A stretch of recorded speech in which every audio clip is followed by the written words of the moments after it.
Hello, जय हिंद दोस्तों। मैं शुभम आपका स्वागत करता हूं आपके अपने इस यूट्यूब चैनल शुभम ई क्लासेस में। आज की जो हमारी क्लास है वो हमारी रीजनिंग की स्पेशल क्लास होने वाली है।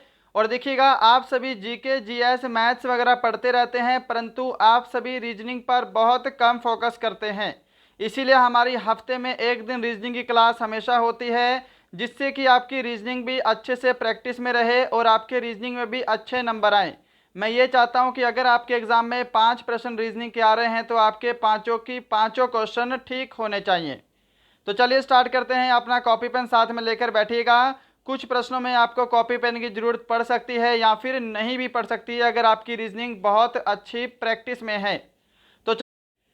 और आगे बढ़ने से पहले मैंने आपको कल की क्लास में ये वाला प्रश्न होमवर्क के लिए दिया था, तो पहले इसको डिस्कस कर लेते हैं कि किसे ईरान का नेपोलियन कहते हैं। तो देखिए, यहाँ पे ऑप्शन बी आपका करेक्ट आंसर होगा, नादिर शाह। क्लियर।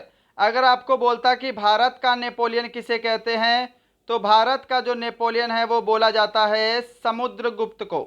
ठीक है, ये दोनों प्रश्न अलग अलग है, इसमें कंफ्यूज नहीं होना है। चलिए स्टार्ट करते हैं। तो देखिएगा, प्रश्नों की संख्या 15 है और मैं आपको टारगेट कितना देता हूँ, 13 क्वेश्चन राइट करने का देता हूँ। टेस्ट कंप्लीट लगाइएगा। पहला क्वेश्चन आपके सामने स्क्रीन पर, जल्दी से आंसर दीजिए। ऑप्शन आपके सामने स्क्रीन पर है, पेट्रोल, गाड़ी, बिजली, डैश। तो देखिए, आंसर दीजिएगा मेरे से पहले और लास्ट में सभी को स्कोर भी कमेंट करना है। मैं यहाँ पे आपको ज़्यादा समय नहीं दूंगा क्योंकि रीजनिंग है, इसमें ज़्यादा समय देना तो बनता ही नहीं है। तो देखिए, गाड़ी जो है यह पेट्रोल से चलती है। क्लियर है, ये लॉजिक लगेगा। तो बल्ब जो है यह बिजली से जलेगा। ऑप्शन आपका सी यहाँ पे राइट आंसर है। क्लियर है। रीजनिंग में बस यही है, आपको लॉजिक पता लग गया तो समझ लो क्वेश्चन पूरा सॉल्व हो गया। नेक्स्ट क्वेश्चन भी इसी टॉपिक से लिया है मैंने। यहां पर बताइए, ये एक तरह से आपका जीके का क्वेश्चन बन जाता है, जियोग्राफी का। तो देखिए, पृथ्वी का रंग क्या होता है, नीला होता है। ठीक है, अब नीला रंग से मत देखिए, आप ऐसे देखिएगा जीके में क्या क्वेश्चन बनता है कि नीला ग्रह किसको बोलते हैं, तो पृथ्वी को बोला जाता है। इस तरह लेकर चलना। तो लाल ग्रह किसको बोला जाता है, तो मंगल को बोला जाता है। ऑप्शन आपका डी राइट आंसर है। क्लियर है। चलिए, थर्ड नंबर क्वेश्चन देखिएगा सामने स्क्रीन पर। लो जी, इसका आंसर दीजिए। यहां पर कौन सा लॉजिक लग रहा है। बिल्कुल सिंपल लॉजिक है, बस आपके माइंड में आना चाहिए। चलिए सॉल्व करिए जल्दी से, कौन सा लॉजिक लगेगा। तो यहां पर देखिएगा, आपको क्या करना है, वर्ड काउंट करने हैं और उसको 2 से मल्टीप्लाई करना है। देखिए, ट्रैक्टर में कितने अल्फ़ाबेट हैं, 1 2 3 4 5 6 7। 7 अल्फ़ाबेट है, यहाँ पर 14 लिखा हुआ है, तो 7 को 2 से मल्टीप्लाई करके 14 बनाया है। ऐसे ही पहले आपको ये वाला लॉजिक चेक करना है, उसके बाद हम इस निष्कर्ष पर पहुंचेंगे। तो देखिए, ये जो ट्रॉली वर्ड है इसके अंदर कितने अल्फ़ाबेट हैं, 1 2 3 4 5 6 7। इसमें भी 7 ही अल्फ़ाबेट हैं। यहाँ पर भी 14 लिखा है, यानी कि 7 को 2 से मल्टीप्लाई करके 14 बनाया गया है। तो ये दोनों लॉजिक सेटिस्फाई कर रहे हैं जी। आप इसी के साथ स्कूटर देख लीजिए, 1 2 3 4 5 6 7। स्कूटर में भी कितने अल्फ़ाबेट हैं, 7 ही अल्फ़ाबेट हैं। तो 2 से मल्टीप्लाई कर दो, यहाँ पर आपका अभी 14 ही आंसर आएगा। ऑप्शन डी आपका राइट आंसर है।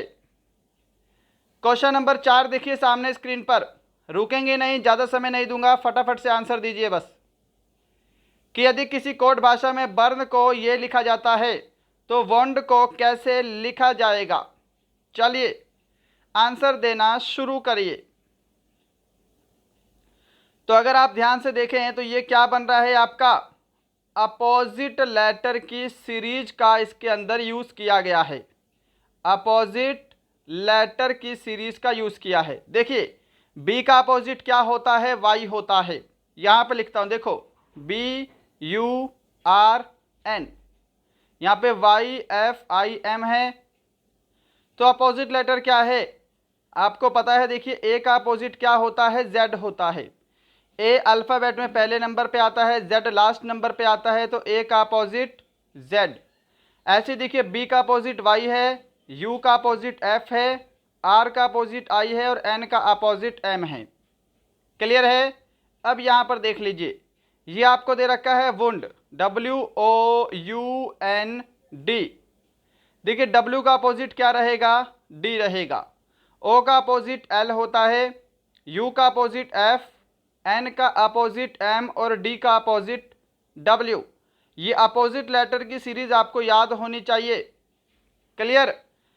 तो यहाँ कौन से ऑप्शन में है? ऑप्शन सी आपका यहाँ पे करेक्ट आंसर है, DLMFW। सभी ने ऑप्शन सी को दिया है ना। क्वेश्चन नंबर 5 देखिएगा सामने, जल्दी से बताओ जी यहाँ पे कौन सा लॉजिक लग रहा है, राइट आंसर क्या होगा। शब्दों के 4 युग्म दिए गए हैं, निम्न में से कौन सा सबसे भिन्न है, सबसे अलग है? तो डायरेक्ट ऑप्शन है आपके सामने, डायरेक्ट आंसर पे चलेंगे। देखिए बर्फ जो है यह सफ़ेद रंग की होती है, खून लाल रंग का, घास हरे रंग की। जबकि ऑप्शन सी में आपको आकाश का भूरा रंग दिया है, जो कि गलत है। आकाश क्या होता है? आसमानी रंग, या फिर हम बोल सकते हैं आकाश नीले रंग का भी हो सकता है ना। तो यहाँ पे ब्राउन तो गलत है, तो ऑप्शन सी आपका यहाँ पे राइट आंसर है। क्वेश्चन नंबर 6 का आंसर दीजिए। टेस्ट सभी को कंप्लीट लगाना है। लीजिए प्रश्न वेरी इंपॉर्टेंट, दिए गए प्रश्न में प्रश्नवाचक के स्थान पर क्या आएगा, ये आपको क्वेश्चन मार्क दिया है। बताइए कौन सा लॉजिक लग रहा है। बस लॉजिक का ही सारा खेल है इसमें। तो सॉल्यूशन पर चलें। मैं उम्मीद करूंगा आपको इनफ समय मिल गया है आंसर देने के लिए। तो देखिए लॉजिक पर चलते हैं। पहले देखिए ये 8 दिया कितने होते हैं? 24। और ये जो 6 है ये आपको एज इट इज़ ऐसे लिखा हुआ है, इसकी कोई भी वैल्यू नहीं है, बस आपको एक फॉर्म बना के दिया हुआ है लास्ट में 6 जोड़ के। देखिए 6 मल्टीप्लाई बाई 6 36, और फिर से जो एक एक्स्ट्रा 6 है ये आपको ऐसे ही चिपका रखा है। क्लियर? देखिए 4 सते 28, यहाँ पर भी 6 ऐसे ही लगा दो। फिर 286 कहाँ पर है? ऑप्शन ए में है। ऑप्शन ए करेक्ट आंसर है यहाँ पर। क्लियर है? 7 नंबर देख लीजिए, सामने है स्क्रीन पर।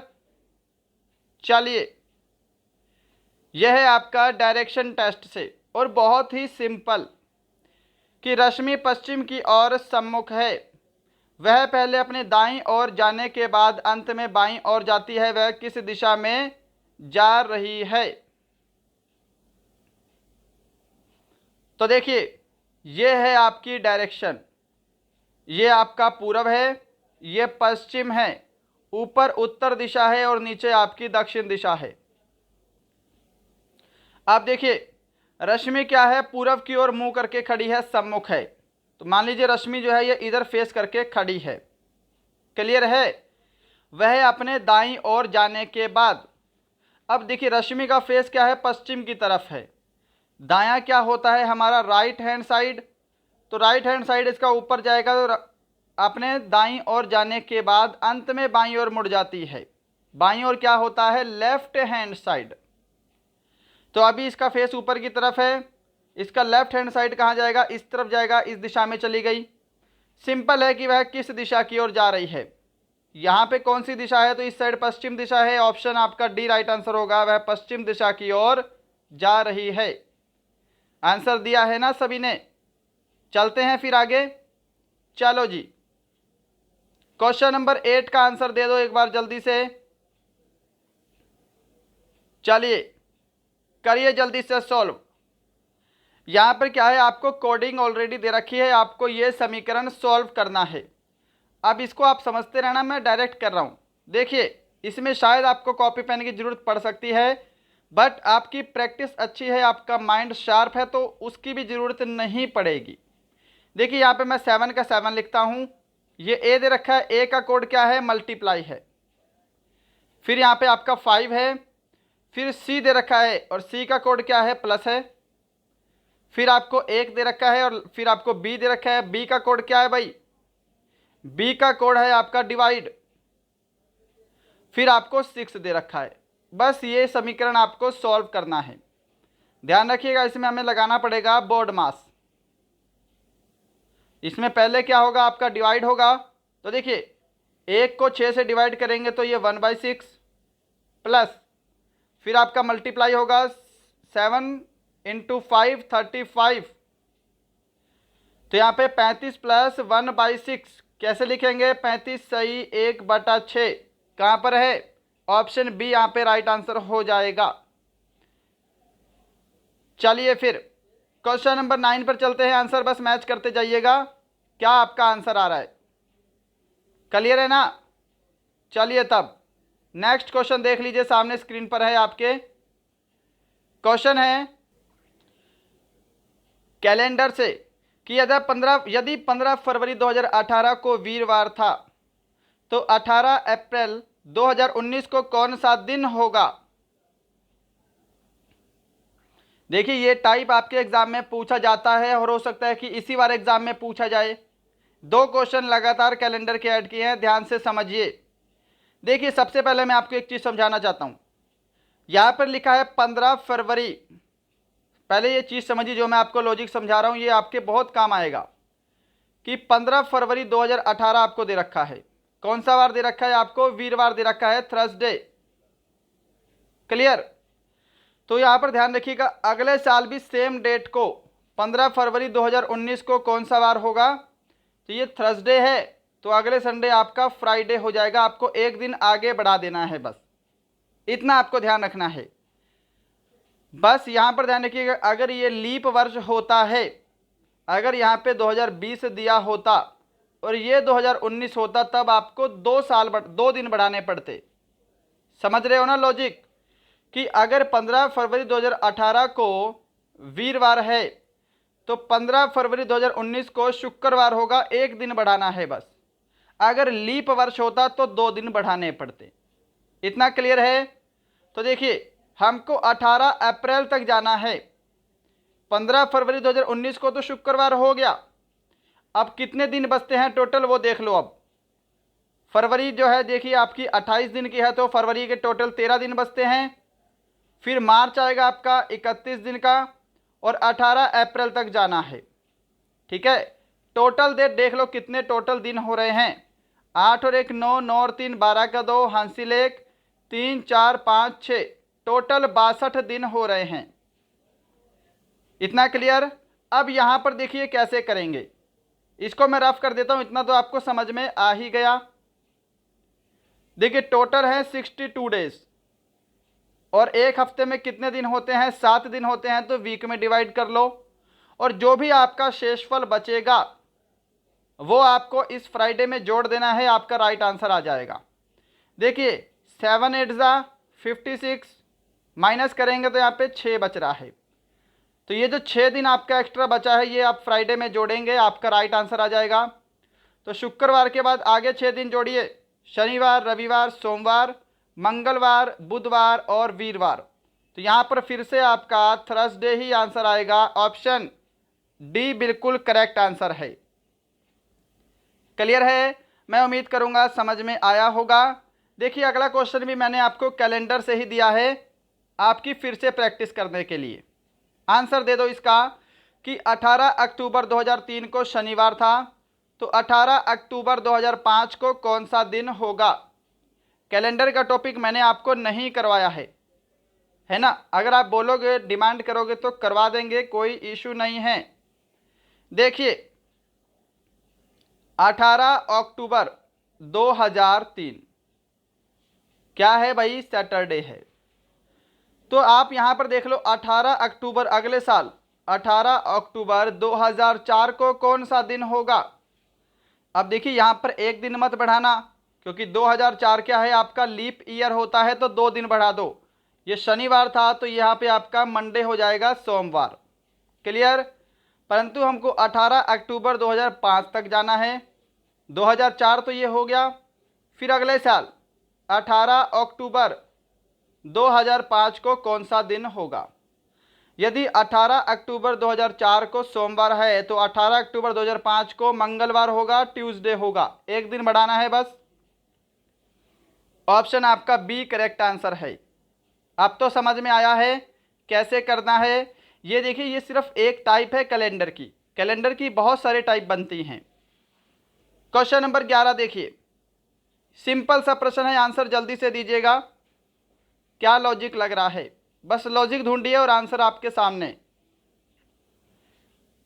तो चले सॉल्यूशन पर। देखिए यहां पर आपको क्या करना है, 8 और 4 को जोड़ दो, 8 और 4 12, 36 बनाना है तो 3 से मल्टीप्लाई कर दो, 12 तिया 36, 9 और 4 13, फिर 13 को 3 से मल्टीप्लाई करेंगे तो 39, 6 और 7 13, और 13 को फिर 3 से मल्टीप्लाई कर दो, कितना बनेगा भाई 39 ही आंसर आएगा, ऑप्शन डी। समझ पा रहे हो, जोड़ना है और 3 से मल्टीप्लाई करना है, जोड़ना है 3 से मल्टीप्लाई करना है। 12 नंबर क्वेश्चन का आंसर दे दो। अगर सेशन लाइक नहीं किया है तो लाइक ज़रूर करिए, कोई फ्रेंड आर्मी की तैयारी कर रहा है तो उसे सेशन शेयर करिए, है ना। अगर आपको पसंद आ रही है क्लास, आप नए हैं तो सब्सक्राइब करने के बाद बेल आइकन भी दबाइएगा। तो देखिए विषम का चयन करें, तो यहां पे आपका ऑप्शन डी करेक्ट आंसर हो जाएगा 2008। देखिए 1997, 99, 2006 ये क्या है, सिंपल ईयर है, जबकि 2008 क्या है, एक लीप ईयर है। अरे लीप ईयर तो पता है ना, जो 4 से भाग हो जाए वो आपका लीप ईयर होता है। क्वेश्चन नंबर 13 देखिए, लीजिए ये टाइप तो आपके एग्जाम में पूछता है कि कौन सा शब्द दिए गए शब्द के प्रयोग से नहीं बनाया जा सकता। शब्द दिया है एजुकेशन, ऑप्शन चारों सामने है, आंसर जल्दी से दे दो। तो देख लो जी, ऑप्शन डी राइट आंसर हो जाएगा डॉक्टर। डॉक्टर में आर आ रहा है और ओ भी 2 बार रिपीट हो रहा है, जबकि इसमें ओ 1 बार दे रखा है और आर तो इसमें है ही नहीं। ऑप्शन डी आपका राइट आंसर होगा। क्लियर है, चलिए क्वेश्चन नंबर 14 है आज का second last question. Score last में सभी का चाहिए भाई कमेंट बॉक्स में, और चाहिए ही चाहिए, आंसर दो जल्दी से। तो देखो यहां पे कौन सा लॉजिक लगाओगे, पहले हम क्या कर लेते हैं, हम अल्फ़ाबेट को देख लेते हैं।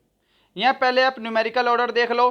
देखो 5 + 2 7, 7 + 4 11, 11 + 6 17, 2 4 6, आगे हम कितना प्लस करेंगे, 8 प्लस करेंगे, तो 17 + 8 कितने होंगे, 25 होंगे।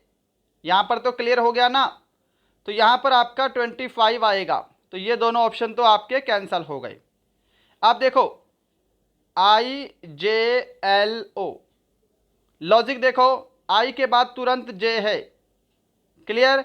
जे के बाद क्या किया है, के को छोड़ के एल है, एल के बाद क्या है, एम और एन को छोड़कर ओ है। तो देखिए यहाँ पर 0 था, कोई भी अल्फ़ाबेट नहीं था, डायरेक्ट है, फिर एक अल्फ़ाबेट, फिर 2 अल्फ़ाबेट, अब 3 अल्फ़ाबेट छोड़ेंगे, पी क्यू आर छोड़ के यहाँ पे आपका एस आएगा, तो 25 के साथ आपका एस लगेगा। ऑप्शन डी यहाँ पे आपका बिल्कुल करेक्ट आंसर हो जाएगा। क्वेश्चन नंबर 15 है आज का लास्ट क्वेश्चन, आंसर दे दो जल्दी से इस प्रश्न का, और आज आपका रेस्ट।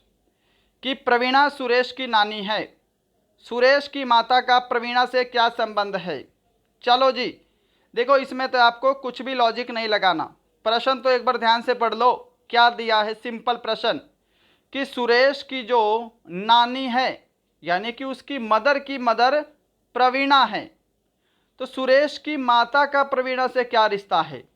अरे भाई सुरेश की माता तो प्रवीणा उसकी नानी है, तो सुरेश की माता प्रवीणा की पुत्री लगेगी। ऑप्शन आपका सी राइट आंसर होगा। इसमें तो समझाना नहीं था ना, ध्यान से पढ़ लो समझ जाओगे। ऑप्शन सी आपका करेक्ट आंसर है, पुत्री। तो दोस्तों ये थे आपके रीजनिंग के टॉप 15 मिक्स प्रश्न विभिन्न टॉपिक से। बताइएगा सेशन आपको कैसा लगा और इन 15 प्रश्नों में आपका टोटल स्कोर कितना हुआ है। मैं उम्मीद करूंगा क्लास आपको ज़रूर पसंद आई होगी। चलिए मिलते हैं कल किसी और अच्छे टॉपिक के साथ, तब तक के लिए जय हिंद जय भारत।